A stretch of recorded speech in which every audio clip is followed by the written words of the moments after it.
está Víctor Andrés García Belaúnde, ex miembro de la Comisión Lavallato, como ustedes recuerdan. Víctor Andrés, usted hace poco estuvo citado en Fiscalía para hablar de estos aportes de campaña a Keiko Fujimori. ¿En qué términos se les ha preguntado a ustedes?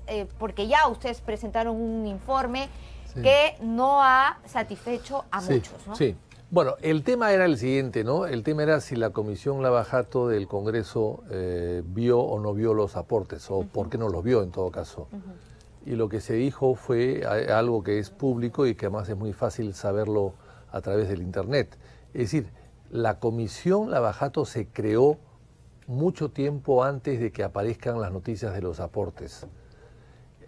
Primero. Y segundo, que se creó solamente para investigar contratos, concesiones, obra pública, y los que evidentemente contratan, hacen concesiones y ejecutan son el gobierno, básicamente el gobierno nacional o el gobierno local.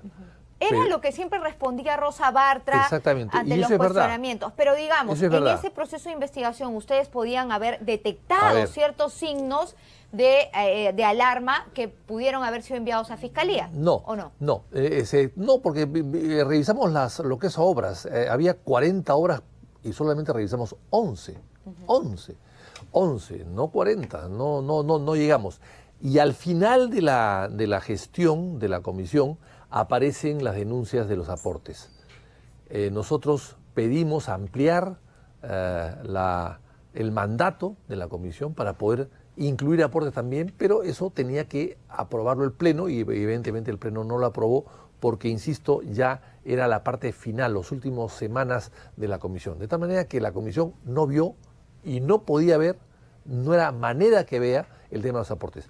Y yo presenté una solicitud, una moción del día para nombrar ad hoc una comisión después para revisar los aportes, que lógicamente eso tenía que ser resuelto por el Pleno y el Pleno nunca lo agendó. ¿Cuáles eran estas 11 obras o las más importantes o las más escandalosas en las que hubo presuntamente corrupción? Bueno, a ver si recuerdo, eran, el gasoducto, por ejemplo, claro que sí, las hidroeléctricas del sur, del norte, Olmos, Chaimochic, Chacya, el Callao, las obras del Callao, la Costa Verde del Callao, el Hospital Lorena de Cusco, el Alto Piura, que se empezó y no se terminó, y algo más. En fin, 11 obras nada más. Y en todas había corruptela y en todas, lamentablemente, estuvo Odebrecht y estuvo también las asociadas, ¿no? ¿Qué encontraron con respecto a Chacya en Huánuco? A ver, en Chacya se había hecho una hidroeléctrica que se sobrevaloró, debió costar 600 millones de dólares o un poco menos, pero había costado 1.500. Y en Chacya lo que se había hecho es un contrato leonino con el Estado, mediante el cual el Estado le aseguraba una compra determinada de kilovatios de luz al año, que son más o menos como 100 o 150 millones al año de soles, ¿no? ¿Y cómo afecta a la luz, claro, porque entonces... ¿Cómo afecta este detalle respecto a la venta de este activo? Claro, que exactamente. Entonces, claro, cuando tú haces un edificio y te asegura a tu vecino que te lo va a alquilar todo, y después tú quieres venderlo, lo vas a vender a un sobreprecio, porque lo vendes con una renta segura. Eso es lo que pasó en Chacya. Chacya se hizo, Odebrecht lo hizo y hizo algunos cambios además técnicos que a mi modo de ver no eran buenos, pero en fin, en todo caso se hizo. Pero una vez una vez terminada la obra, se firmó un contrato mediante el cual Electroperú le compraba obligatoriamente kilovatios de luz a un precio mayor. Lo mismo pasó en Olmos, idéntico. O sea, son contratos amarrados, o son contratos que se hacen en una obra determinada con un cliente asegurado que le paga además una tarifa elevada, muy elevada, por lo que va a producir, en este caso luz, en el caso de Olmos era agua. Entonces, claro, cuando tú pones en venta el negocio, en vez del Estado, una vez surgido el escándalo, de intervenir el negocio y reformular el contrato, el Estado lo que hace es permitir que se venda tal como estaba. Y Odebrecht lo vendió en 1.400 millones de dólares tal como estaba a los chinos. A los chinos, ¿Por sí. qué? Porque tenía un subsidio. Porque si tú le quitas el subsidio o si tú le quitas el contrato a Chaggia, vale la mitad. Vale más debido a la trafa, al contrato trafero y tramposo que se hizo con el Estado, y eso le va a costar al Estado, a todos los peruanos que consumen luz, y Electroperú, y a Electroperú le va a tener que costar mucho dinero tener que pagar ese subsidio, ya no a Odebrecht, sino a los chinos. Pero a la hora que se paga un sobreprecio, ese sobreprecio es debido al subsidio del Estado. O sea, en otras palabras, lo que se le ha devuelto a Chaggia, lo que le ha devuelto Chaggia o el Estado de lo de Chaggia a Odebrecht es una demasía del precio, producto de un subsidio que el Estado también lo va a pagar. O sea, el Estado va a pagar doblemente. ¿Por cuánto tiempo? Creo que son 15 años. Creo que son 15 años. Entonces, es un subsidio que va a durar mucho tiempo. Entonces, yo no sé si son 15 años o menos, pero en fin, en todo caso el subsidio es de esa naturaleza. 15 años es en Olmos, no sé si en Chaggia sea lo mismo, pero en todo caso es un subsidio que le cuesta al Estado 150, 200 millones de soles anuales, que ya los está pagando. Entonces, ¿qué pasa? Les está devolviendo un dinero, pero el dinero es del Estado también. O sea, es un dinero tramposo, es un contrato tramposo. Es como devolverle al ladrón el objeto robado, ¿no?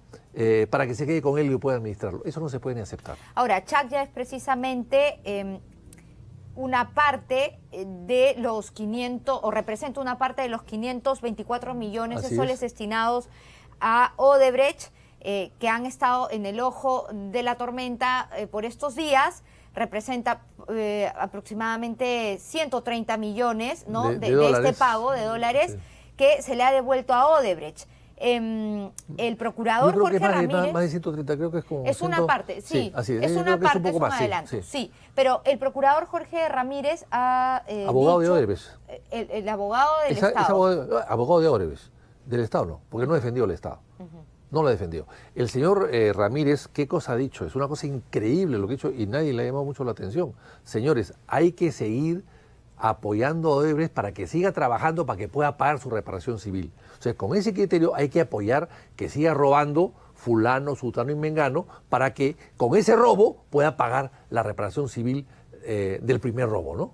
Eso no se puede ni aceptar, porque con ese criterio también que Orellana siga robando locales y propiedades para que pueda pagar su reparación civil. No. Tú no puedes permitir que el ladrón siga robando para que con lo robado del tercero o de la cuarta persona te pague a ti que eres el primer afectado. Eso no se puede ni aceptar. Bueno, esto que dice el ex parlamentario Víctor Andrés García Belaúnde no lo dice él solo. También el procurador anticorrupción Amado Enco ha calificado de ilegal la devolución de este dinero a la constructora Odebrecht y a raíz de esto se le ha denunciado al procurador Jorge Ramírez, pero también es verdad que todo ha pasado por un control de legalidad. A ver, el presidente de la República no estuvo de acuerdo, sin embargo el Estado gira el dinero. El ministro de Justicia en ese momento también no estuvo de acuerdo y sin embargo se le giró el dinero. El presidente de la Corte Suprema tampoco está de acuerdo y ahora el procurador ha hecho una denuncia que me parece que es válida. Pero una jueza sí estuvo de acuerdo. La jueza... Primero que el acuerdo no ha salido a publicidad todavía. ¿Cómo es posible que el Estado le devuelva a una empresa ladrona 524 millones de soles que nos ha robado a nosotros? Le estamos permitiendo que se quede con lo robado y no conozcamos el acuerdo. El acuerdo no lo conocemos hasta el día de hoy. Y la jueza dijo, puso un candado que no ha sido respetado a mi modo de ver. El candado era si tiene otros procesos. Y sí tiene otros procesos. O sea, tampoco han observado la observación de la propia jueza. Y finalmente hay una cosa que es importante. ¿Cómo le pagas tú a una empresa ladrona, plata robada, le devuelves lo robado, si además paralelamente tiene reclamos, contingencias con SUNAT por más de 1.000 millones de soles que los puede perder? Que además tiene... La propia Odebrecht le ha hecho un juicio al Estado por 2.000 millones de dólares para el tema del gasoducto del sur. O sea, con todas esas evidencias, 370 millones de soles que le paga el Estado a Odebrecht para cuidar los tubos del gasoducto. Pero ya ese arbitraje, me imagino, se va a caer a raíz de las declaraciones de hoy de Jorge Barata, en la que manifiestamente ha dicho que hubo un direccionamiento a favor de la empresa. Pero entonces si se va a caer, ¿por qué no han retirado la denuncia? O sea, en gesto de buena voluntad, Odebrecht ha debido retirar la denuncia que tienen contra el Perú, o en gesto de firmeza y de soberanía, el señor Ramírez, que es abogado de Odebrecht, no es procurador del Estado, ha debido, en todo caso, retirar, o mejor dicho, denunciar la cláusula anticorrupción del gasoducto del Sur para anular ese contrato. Porque el problema del contrato es que mientras no se anule, el Perú está pagando los gastos de mantenimiento de los tubos que llegaron. Y eso le cuesta hasta el día de hoy 370 millones de soles, que el Estado peruano ya los ha pagado y los va a seguir pagando hasta que no se arregle el tema, hasta que no se transfiera el negocio o se anule el contrato. Pero si se aplica esta cláusula, entiendo que Odebrecht... La cláusula es para un tema diferente, ¿no? La cláusula es por reparación, por daños, es una cosa... ¿Pero no provocaría que este acuerdo de colaboración eficaz se caiga subsecuentemente? No creo, es sentencia firme, es una sentencia, como dicen los abogados, consumado, ¿no? Ya está consumada la sentencia, no tiene por qué caerse. Además, hemos visto que los señores fiscales y procuradores del Estado, o de Odebrecht en este caso, han ido a Curitiba. ¿Y qué cosa han traído de nuevo? Hasta el día de hoy no hay nada nuevo.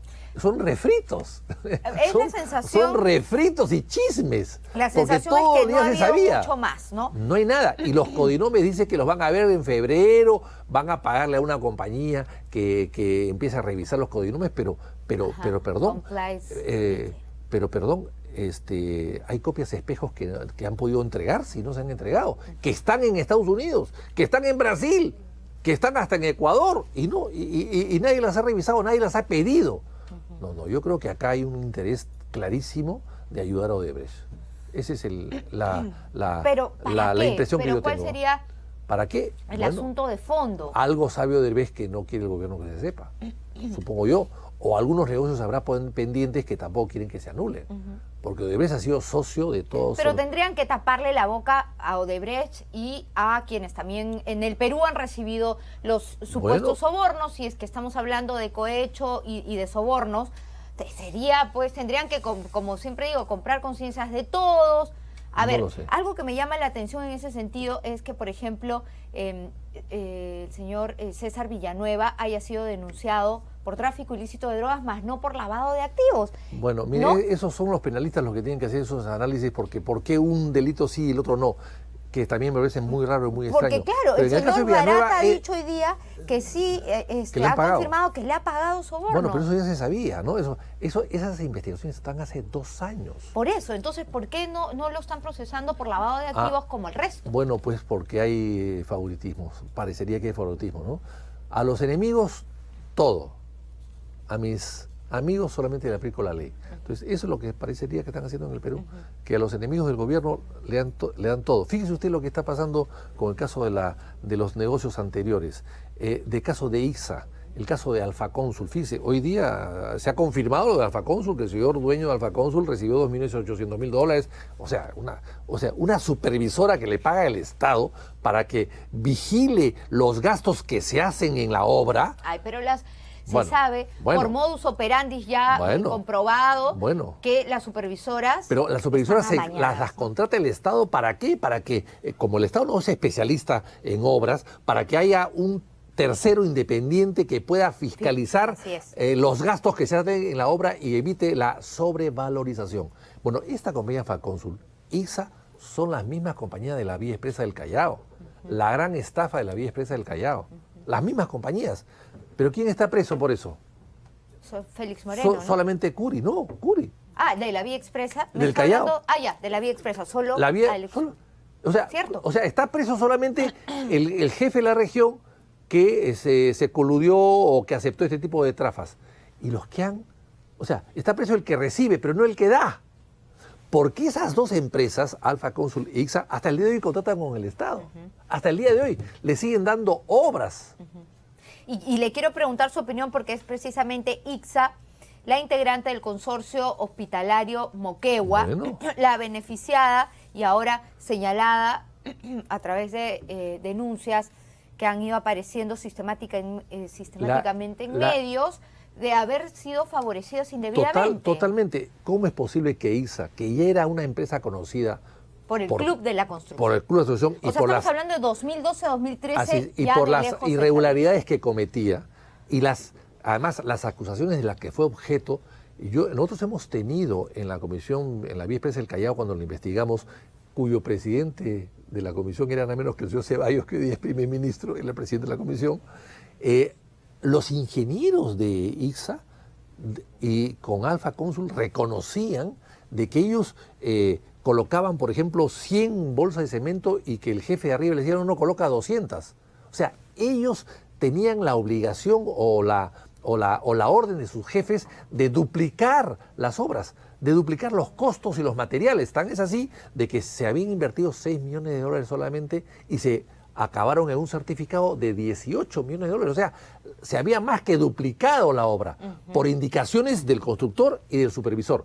Y por eso es que nosotros recomendamos que los denuncien también a ellos. Sin embargo, han seguido trabajando con el Estado y después se han ido al Hospital Moquegua. ¿Cómo es posible que Moquegua contrate a una compañía que ya tenía esos malos antecedentes? Por lo tanto, no me extraña que le hayan pagado 41 millones de soles el último día, pues. Pero lo que ha dicho el ministro de Transportes y Comunicaciones, Edmer Trujillo, quien por ese entonces era gerente general, es que no fueron ellos los que decidieron qué empresa ganaba, porque, digamos, que tercerizaron la supervisión a una empresa internacional, una organización internacional como la UNOPS. ¿Y qué claro que la UNOPS le adjudique una obra a una empresa tan cuestionada? Ajá. Qué raro, ¿no? Por eso yo digo, cada vez que ha intervenido... La UNOPS ha estado metido desde la UNOPS no hace nada, hace muy mal las cosas. La UNOPS es la manera de buscar impunidad. Porque como es eludir la ley de contrataciones por el Estado. Sí, nosotros presentamos un proyecto de ley para que estas empresas, cuando hacen licitaciones del Estado, pierdan su inmunidad parlamentaria, su inmunidad diplomática, la pierdan y que paguen impuestos. Son vacas sagradas, son cotos privados reservados, nadie puede meterse en ellos. ¿Por qué no prosperó? Porque la ex parlamentaria Rosa Bartra dice que también presentó un proyecto de ley y no pudo convencer a la bancada, digamos. Bueno, no sé. No hubo la voluntad yo convencí a mi bancada, pero necesaria. Éramos 5. Ella debió convencer la suya, que eran 70. Y claro, si ella hubiese podido convencer la suya, que 70, se aprobaban. Porque lamentablemente en el Parlamento lo que vale son los votos, los números de votos. Bueno, pues, ¿por qué no se aprobaron? Es problema de la mayoría, evidentemente. Bueno, lo que se ha conocido hoy, digamos, lo nuevo, es que Jorge Barata afirmó que Nadine Heredia gestionó reuniones por gasoducto, una de las obras que ustedes también encontraron en medio de esta investigación, y la señalaron como presunta pasiva de pagos de sobornos. El ex superintendente de Odebrecht declaró en Brasil que la ex primera dama buscó que la licitación sea adjudicada al consorcio liderado por la constructora. Bueno, todo eso se sabe, o sea, son chismes nuevos, no son nuevos, son chismes ya viejos, que los presentan de manera diferente, o sea, no hay nada nuevo, todo eso se sabía, y ahí está muy importante saber... reuniones en Palacio de Gobierno, en el despacho de la primera dama. Claro que sí, había una serie almuerzos de agradecimiento. Había una serie de personas que fueron nombradas por el señor Nadine, inclusive por inversión, que fueron las que tomaron la decisión. Todo eso está en el informe, El señor Mayorga es también uno de los responsables. Sí, acá hay un tuit de Graciela Villasís, periodista del Comercio, jefa de la Unidad de Investigación del Comercio. Ella tuiteó lo siguiente: a la 1:00 p.m, Barata mencionó que dichas reuniones fueron en Palacio de Gobierno, incluso con la presencia de Marcelo Odebrecht, con el número 1 de la firma. Dijo que estaban los ministros responsables del proceso, mencionó a Jorge Merino y a Eleodoro Mayorga, también a Nadine Heredia y al expresidente Ollanta Humala. Claro, en fin, todos eran, los ministros Merino y Mayorga deben responder por todo esto. Que además todo esto se dijo ya en la Comisión Lavajato. Lo que pasa es que se han dedicado solamente a unos y no a otros. Y la corrupción ha sido mucho más grande y más extendida de lo que parece, ¿no? De acuerdo, pero también acabo de escuchar recientes declaraciones del abogado de los Humala Heredia, del doctor Pedraza, quien ha salido al frente a decir que Barata en ningún momento ha hablado de ni de aportes de campaña ni de pagos directos a Keiko Fujimori, perdón, a Nadine Heredia, sí, a Nadine Heredia. Y bueno, leyendo los tweets se habla como del preámbulo y de pedidos, pero no hay, digamos, la culminación de los hechos, que es yo entregué el dinero, aunque por aquí se dice que en el departamento de los Humala, ¿no? En Miraflores. En Miraflores. Y se describe el departamento además. $1 millón, sí, pero bueno, la estrategia es negarlo todo hasta el final. Así es, pero en el caso de los Humala, el dinero se entrega en la campaña y después se da las obras cuando se es gobierno. O sea, lo que habría que establecer es que si además de el pago adelantado que se hizo en la campaña, como $3 millones, que es mucho dinero, es decir, además de eso, se pagó algo adicional ya para la entrega misma de la obra. Porque en realidad, si tú habías entregado $3 millones antes de ser presidente, ya tenías comprado al candidato. El presidente era tuyo, estaba ya neutralizado, estaba ya comprometido. No necesitabas, cuando te dé la obra, entregarle nada más. No era ya necesario. Pero en todo caso, este será tema de la investigación. ¿Usted cree que digamos, esto era una suerte de presoborno? Por supuesto que sí. Por supuesto que sí, porque era un candidato que era muy probablemente ganador y había competido en la primera vuelta, había competido antes y había llegado a la segunda vuelta el año 2006, había ganado el 2011, en fin, ya es un candidato que se venía como ganador con grandes posibilidades y que por lo tanto, y jamás que le levantaba un poco de temor y de miedo por sus vinculaciones, aunque ya las había dejado, pero en todo caso hay gente que seguía creyendo de que era un peligro, y entonces recibe $3 millones. Sí, Barata confirma la entrega de $3 millones para la campaña presidencial de Ollanta en el departamento que los Humala Heredia tenían en Miraflores. Bueno, creo que es en Población Arenales, inclusive creo que está la dirección. En fin, en todo caso, se entregó el dinero. La pregunta es, ¿necesitaron más dinero cuando fue presidente meses después para entregar los contratos correspondientes? ¿O era suficiente con el dinero entregado por adelantado? Eso tendrá que establecerse. Pero definitivamente, si tú aceptas $3 millones y la señora te recibe en su despacho y el presidente te recibe en su despacho presidencial, bueno, pues estaba Barata, estaba yendo a cobrar servicios, a pasar su factura. Ya la había pasado, quería simplemente que le entreguen cobrarse el favor, ¿no? Que le entreguen la mercadería, porque la factura ya estaba pagada. Qué terrible cómo han lotizado. Sucede, si todo lamentablemente, esto fuera muchas veces no es verdad no sería, al pie de la letra, han lotizado el país al mejor postor. En campaña. En campaña y después de campaña. Los que estuvieron en campaña y ganaron, bueno, pues ahí hay un mayor problema y un mayor delito, pero hay otros que han estado en campaña siendo candidatos, siendo ya o autoridades, por ejemplo los alcaldes, que han recibido en campaña dinero cuando eran alcaldes para la reelección. Eso también es delito, por supuesto que sí, y con mayor razón.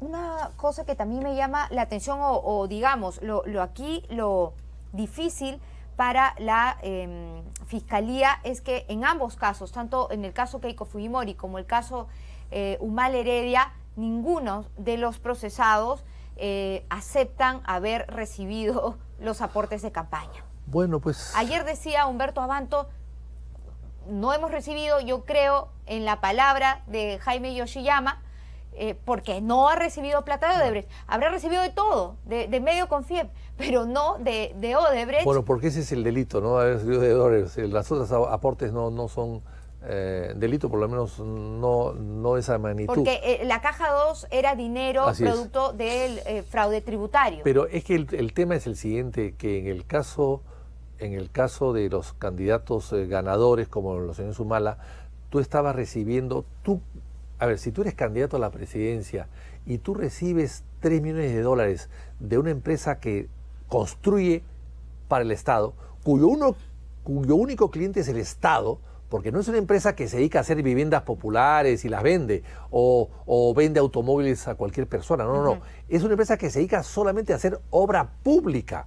Y por lo tanto, si tú eres candidato a la elección presidencial en segunda vuelta, tienes el 50% de posibilidades que puedas ganar. O sea, estás comprando su lealtad y su voluntad para poder lograr la obtención de la obra más adelante. O sea, eso es eso es un delito, evidentemente es un compromiso, es un delito, aunque no hayan sido autoridades en ese momento, sí es un delito, porque ya después no tienes necesidad de entregarle una coima. Claro, de repente la puedes haber entregado también, pero no hay esa necesidad imperiosa de hacerlo, porque ya tu candidato está comprometido. Mirándose hacia el futuro y el presente, ¿usted qué piensa de lo que ha escrito Fernando Tuesta Soldevilla en una columna del Comercio? Él ha dicho, la política no debe sucumbir al dinero.